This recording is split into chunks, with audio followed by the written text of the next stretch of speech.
Good morning. Chapter 19. How my mother and father conquered worry. As I have said, I was born and brought up on a Missouri farm. Like most farmers of that day, my parents had pretty hard scratching. My mother had been a country school teacher, and my father had been a farmhand working for $12 a month. Mother made not only my clothes, but also the soap with which we washed our clothes. Ooh, got some gusts of wind here. We rarely had any cash, except once a year when we sold our hogs. We traded our butter and eggs at the grocery store for flour, sugar, and coffee. When I was 12 years old, I didn't have as much as 50 cents a year to spend on myself. I can still remember the day we went to a 4th of July celebration, and Father gave me 10 cents to spend as I wished. I felt the wealth of the Indies was mine. I walked a mile to attend a one-room country school. I walked when the snow was deep and the thermometer shivered around 28 degrees below zero. Until I was 14, I never had any rubbers or overshoes. During the long, cold winters, my feet were always wet and cold. As a child, I never dreamed that anyone had dry, warm feet during the winter. My parents slaved 16 hours a day, yet we constantly were oppressed by debts and harassed by hard luck. One of my earliest memories is watching the floodwaters of the 102 River rolling over our corn and hay fields, destroying everything. The floods destroyed our crops 6 years out of 7. Year after year, our hogs died of cholera, and we burned them. I can close my eyes now and recall the pungent odor of burning hog flesh. One year, the floods didn't come. We raised a bumper corn crop, bought feed cattle, and fattened them with our corn. But the floods might just as well have drowned our corn that year, for the price of fat cattle fell on the Chicago market. And after feeding and fattening the cattle, we got only $13 more for them than what we had paid for them. $13. Oh, I'm sorry. $30 for a whole year's work. No matter what we did, we lost money. I can still remember the mule colts that my father bought. We fed them for 3 years, hired men to break them, then shipped them to Memphis, Tennessee, and sold them for less than what we had paid for them 3 years previously. After 10 years of hard, grueling work, we were not only penniless, we were heavily in debt. Our farm was mortgaged. Try as hard as we might, we couldn't even pay the interest on the mortgage. The bank that held the mortgage abused and insulted my father and threatened to take his farm away from him. Father was 47 years old. After more than 30 years of hard work, he had nothing but debts and humiliation. It was more than he could take. He worried. His health broke. He had no desire for food, in spite of the hard physical work he was doing in the field all day. He had to take medicine to give him an appetite. He lost flesh. The doctor told my mother that he would be dead within 6 months. Father was so worried that he no longer wanted to live. I have often heard my mother say that when my father went to the barn to feed the horses and milk the cows, excuse me, and didn't come back as soon as she expected, she would go out to the barn fearing that she would find his body dangling from the end of a rope. One day, as he returned home from Maryville, where the banker had threatened to foreclose the mortgage, he stopped his horse on a bridge crossing the 102 River, got off the wagon, and stood for a long time looking down at the water, debating with himself whether he should jump in and end it all.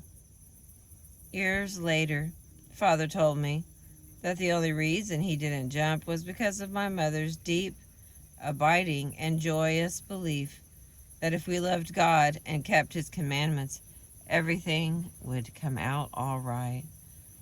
Mother was right. Everything did come out all right in the end.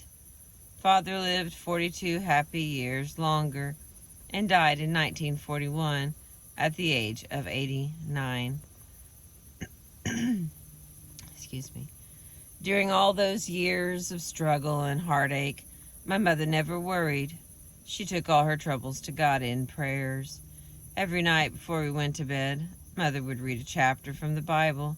Frequently, Mother or Father would read these comforting words of Jesus. In my Father's house are many mansions. I go to prepare a place for you, and where I am, there ye may be also. Then we all knelt down before our chairs in that lonely Missouri farmhouse and prayed for God's love and protection. When William James was professor of philosophy at Harvard, he said, "Of course, the sovereign cure for worry is religious faith. You don't have to go to Harvard to discover that. My mother found that out on a Missouri farm. Neither floods nor debts nor disaster could suppress her happy, radiant, and victorious spirit. I could still hear her singing as she worked. Peace, peace, wonderful peace, flowing down from the Father above. Sweep over my spirit forever, I pray, in fathomless billows of love." My mother wanted me to devote my life to religious work. I thought seriously of becoming a foreign missionary. Then I went away to college, and gradually as the years passed, a change came over me. I studied biology, science, philosophy, and comparative religions.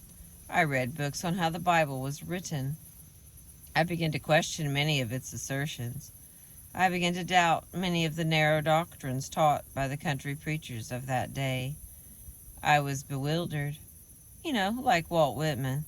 I felt the curious, abrupt questioning stir within me. I didn't know what to believe. I saw no purpose in life. I stopped praying. I became an agnostic. I believed that all life was planless and aimless. I believed that human beings had no more divine purpose than had the dinosaurs that roamed the earth 200 million years ago. I felt that someday the human race would perish, just as the dinosaurs had. I knew that science taught that the sun was slowly cooling, and that when its temperature fell even 10%, no form of life could exist on Earth. I sneered. Hang on, I lost my light here.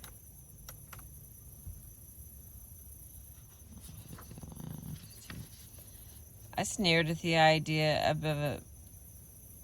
of a God who had created man in his own likeness. I believed that the billions upon billions of suns whirling through black, cold, lifeless space had been created by blind force. Maybe they had never been created at all.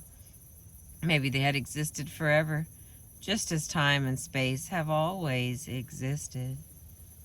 Do I profess to know the answers to all those questions now? No. No man has ever been able to explain the mystery of the universe, the mystery of life. We are surrounded by mysteries.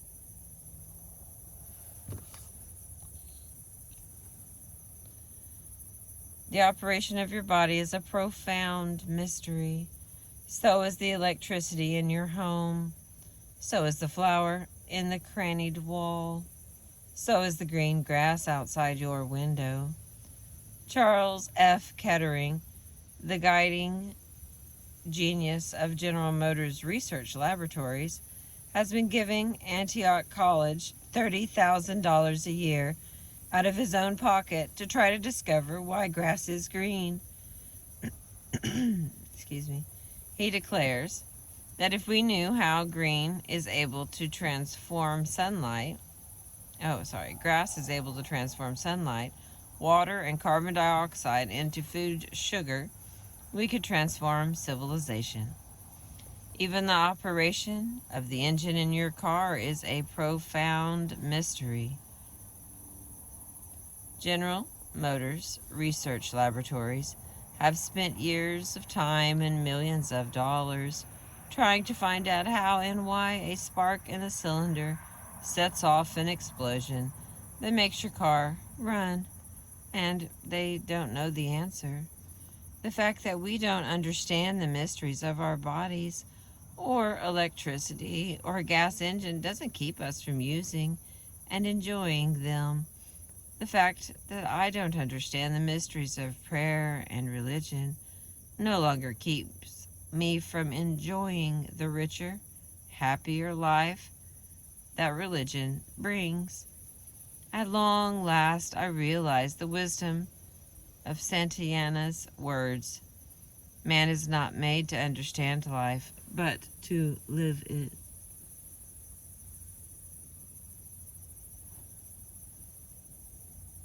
I have gone back. Well, I was about to say that I had gone back to religion, but that would not be accurate. I have gone forward to a new concept of religion.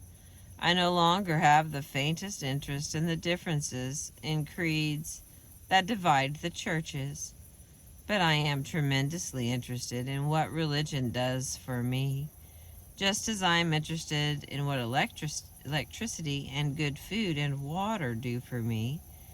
They help me to lead a richer, fuller, happier life. But religion does far more than that. It brings me spiritual values. It gives me, as William James put it, a new zest for life. More life, a larger, richer, more satisfying life. It gives me faith, hope, and courage. It banishes tensions, anxieties, fears, and worries. It gives purpose to my life and direction. It vastly improves my happiness. It gives me abounding health. It helps me to create for myself an oasis of peace amidst the whirling sands of life.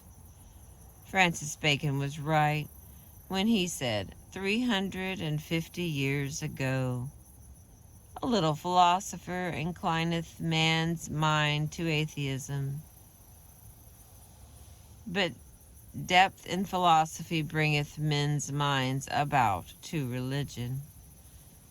I can remember the days when people talked about the conflict between science and religion, but no more. The newest of all sciences, psychiatry, is teaching what Jesus taught. Why? Because psychiatrists realize that prayer and a strong religious faith will banish the worries, the anxieties, the strains, and fears that cause more than half of all of our ills. They know, as one of their leaders, Dr. A. Brill, said, anyone who is truly religious does not develop a neurosis.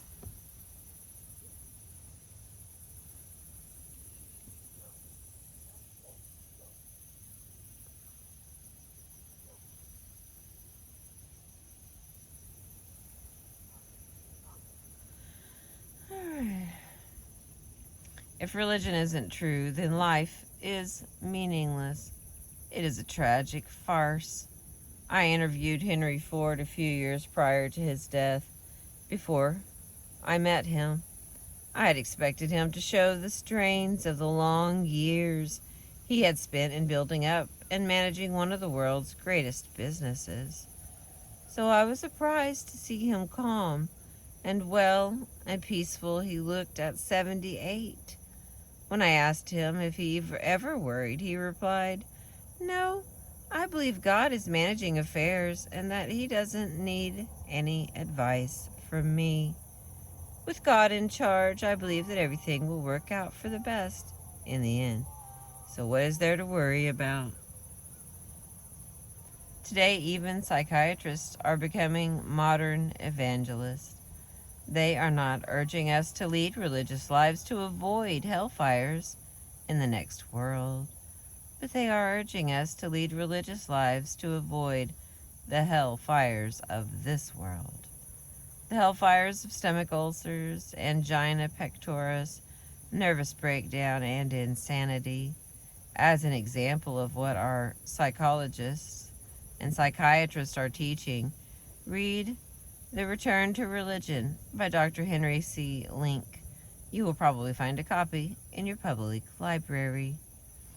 Yes, the Christian religion is an inspiring, health-giving activity. Jesus said, I came that you might have life and have it more abundantly.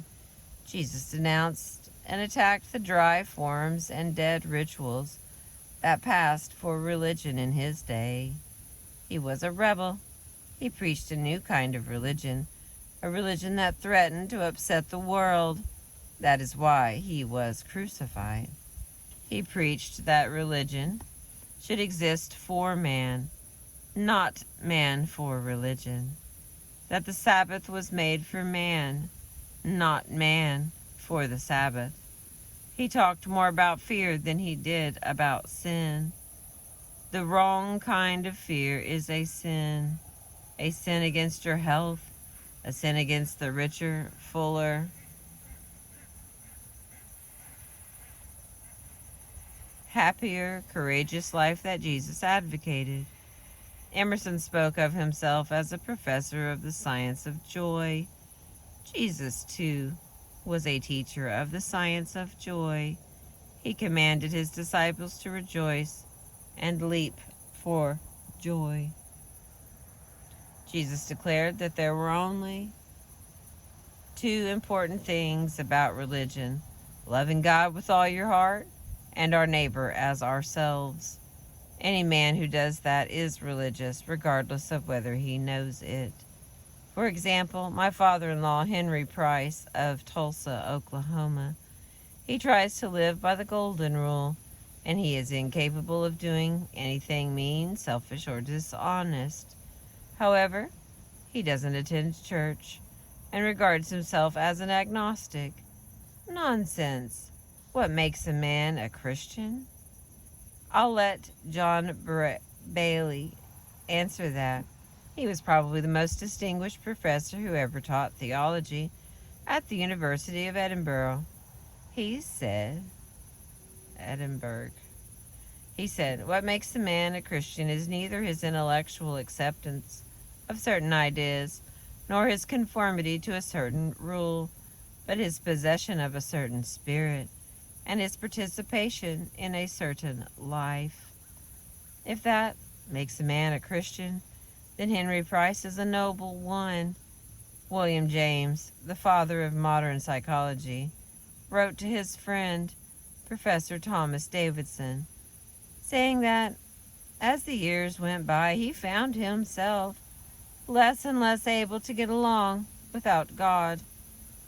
Earlier in this book, I mentioned that when the judges tried to pick the best story on worry sent in by my students, they had so much difficulty in choosing between two outstanding stories that the prize money was split. Here is the second story that tied for first prize: the unforgettable experience of a woman who had to find out the hard way that she couldn't get along without God. I'm calling this woman Mary Cushman. Although that is not her actual name, she has children and grandchildren who might be embarrassed to see her story in print, so I agreed to disguise her identity. However, the woman herself is real, very real. A few months ago, she sat in the armchair beside my desk and told me her story. Here is how it goes.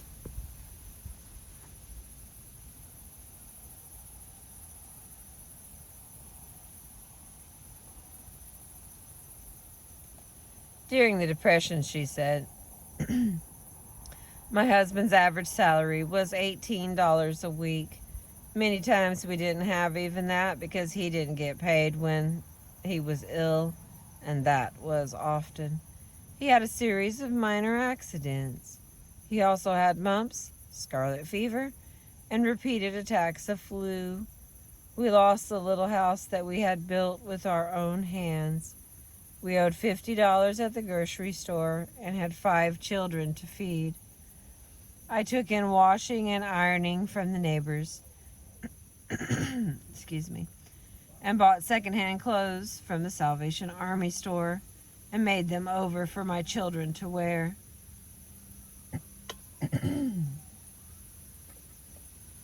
Excuse me.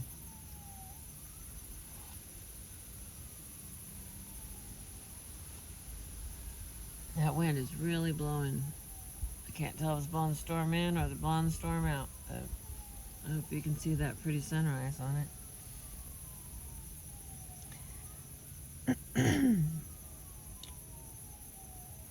I made myself ill with worry. One day, the grocer to whom we owed $50 accused my 11-year-old boy of stealing a couple of pencils. My son wept as he told me about it. I knew he was honest and sensitive, and I knew that he had been disgraced and humiliated in front of other people. That was the straw that broke my back. I thought of all the misery we had endured, and I couldn't see any hope for the future. I must have become temporarily insane with worry, for I shut off my washing machine, took my little 5-year-old daughter into the bedroom, and plugged up the windows and cracks with paper and rags. My little girl said to me, "Mommy, what are you doing?" And I answered, "There's a little draft in here." Then I turned on the gas heater we had in the bedroom and didn't light it. As I lay down on the bed with my daughter beside me, she said, "Mommy, this is funny. We just got up a little while ago." But I said, "Never mind, we'll take a little nap." Then I closed my eyes, listening to the gas escape from the heater. I shall never forget the smell of that gas. Suddenly, I thought I heard music. I listened. I had forgotten to turn the radio off in the kitchen. It didn't matter now, but the music kept on, and presently I heard someone singing an old hymn. What a friend we have in Jesus, all our sins and griefs to bear. What a privilege to carry everything to God in prayer. Oh, what peace we often forfeit. Oh, what needless pains we bear. All because we do not carry everything to God in prayer. As I listened to that hymn, I realized that I had made a tragic mistake. I had tried to fight all my terrible battles alone. I had not taken everything to God in prayer. I jumped up, turned off the gas, opened the door, and raised the windows. I wept and prayed all the rest of that day.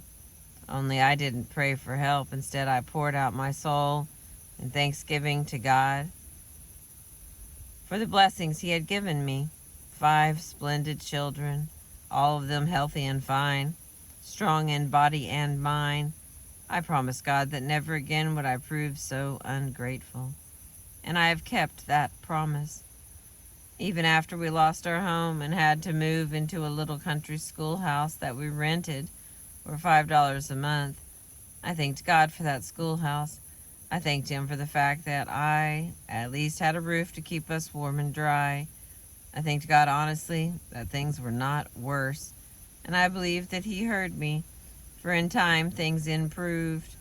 Oh, not overnight, but as the depression lightened, we made a little more money. I got a job as a hat check girl in a large country club and sold stockings as a sideline. To help put myself through college, one of my sons got a job on a farm, milked 13 cows morning and night. Today my children are grown up and married. I have 3 fine grandchildren.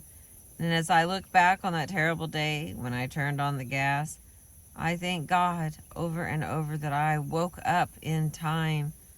What joys I would have missed if I'd carried out that act. How many wonderful years I would have forfeited forever.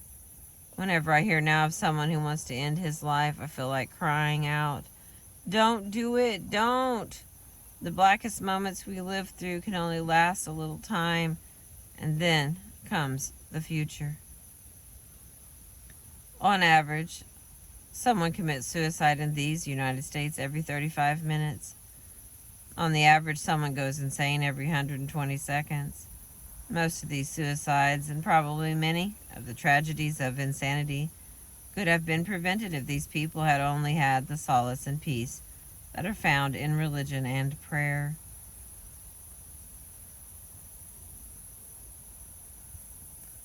Let me check and see how much we got left here.